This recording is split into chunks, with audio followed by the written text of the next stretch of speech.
Shalom Bapak Ibu dan saudara-saudara sekalian.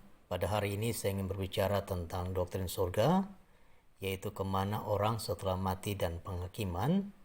Dan saya bisa katakan bahwa nanti pada waktu kita mati, jiwa kita ke surga, tetapi tubuh kita itu menanti sampai pada hari penghakiman. Nah, Bapak Ibu dan saudara-saudara sekalian, kalau kita berbicara tentang surga, maka yang perlu diingat bahwa surga itu adalah satu tempat, bukan satu keadaan atau pemikiran. Surga itu adalah satu tempat di mana Allah mendiami secara penuh. Matius pasal 6 ayat 9, karena itu berdoalah demikian, Bapa kami yang di surga. Berarti Allah mendiami akan surga dan mendiaminya secara penuh.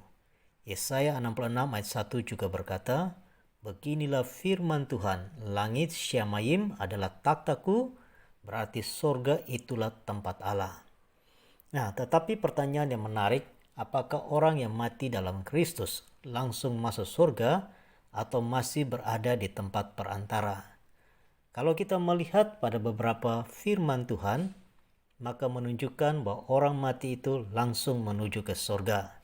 Misalnya, 2 Korintus pasal 5 ayat 1, karena kami tahu bahwa jika kemah tempat kediaman kita di bumi ini dibongkar, Allah telah menyediakan satu tempat kediaman di sorga bagi kita, satu tempat kediaman yang kekal yang tidak dibuat oleh tangan manusia.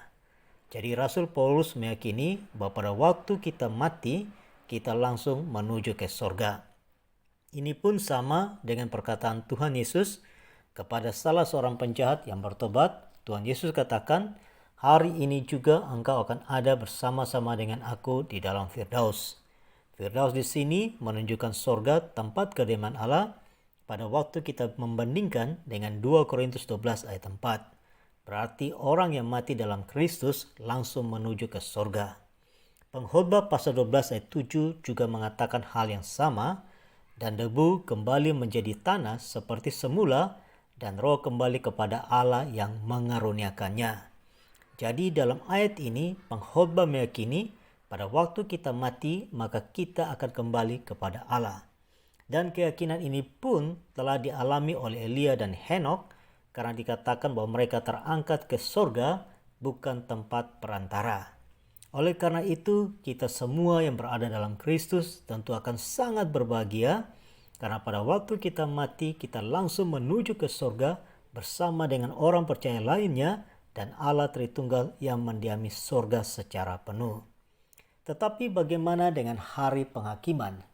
Karena dalam 1 Tesalonika pasal 4 ayat 16-17 berkata, sebab pada waktu tanda diberi, yaitu pada waktu penghulu malaikat berseru dan sangkakala Allah berbunyi, maka Tuhan sendiri akan turun dari surga dan mereka yang mati dalam Kristus akan lebih dahulu bangkit. Sesudah itu kita yang hidup yang masih tinggal akan diangkat bersama-sama dengan mereka dalam awan menyongsong Tuhan di angkasa.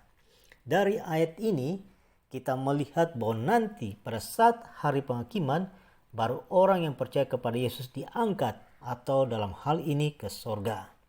Tentu kita semua sadar tidak mungkin Alkitab itu bertentangan satu dengan yang lain, dan tidak mungkin juga tulisan Paulus itu bertentangan satu dengan yang lain. Lalu bagaimana mengharmoniskannya? Nah, berpijak dari pengkhotbah pasal 12 ayat 7 yang mengatakan, dan debu kembali menjadi tanah seperti semula, dan roh kembali kepada Allah yang mengaruniakannya, maka kita tahu pada waktu kita mati, maka roh orang percaya menuju ke surga. Karena roh tidak bisa dibatasi oleh tempat atau kuburan pada waktu kita mati. Jadi jasad kita tetap berada di kuburan, tapi roh orang yang percaya pada Yesus itu ke surga. Maka implikasinya yang tidak percaya ke neraka. Oleh karena itu kita bisa mengatakan bahwa pada saat hari penghakiman, maka disitulah kembali bersatu antara tubuh dan roh, dan kita akan diberi tubuh kemuliaan seperti yang Rasul Paulus katakan dalam 1 Korintus pasal 15, sehingga kita akan memuliakan Tuhan dengan tubuh kita nantinya.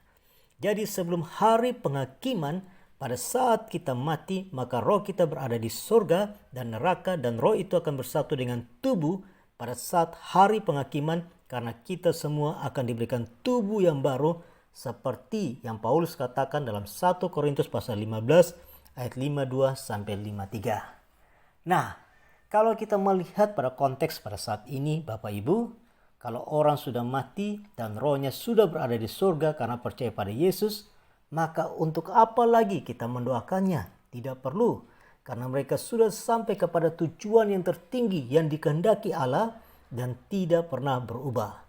Begitu pula mereka pun tidak bisa mendoakan kita karena tugas mereka sudah selesai dan mereka sudah mendapat upahnya. Oleh karena itu, selama masih ada kesempatan dalam hidup ini, maka percayalah pada Yesus dan hidup untuk menyenangkan hatinya serta berkaryalah kepada Tuhan semaksimal mungkin. Dan semoga Tuhan selalu bersama dengan kita.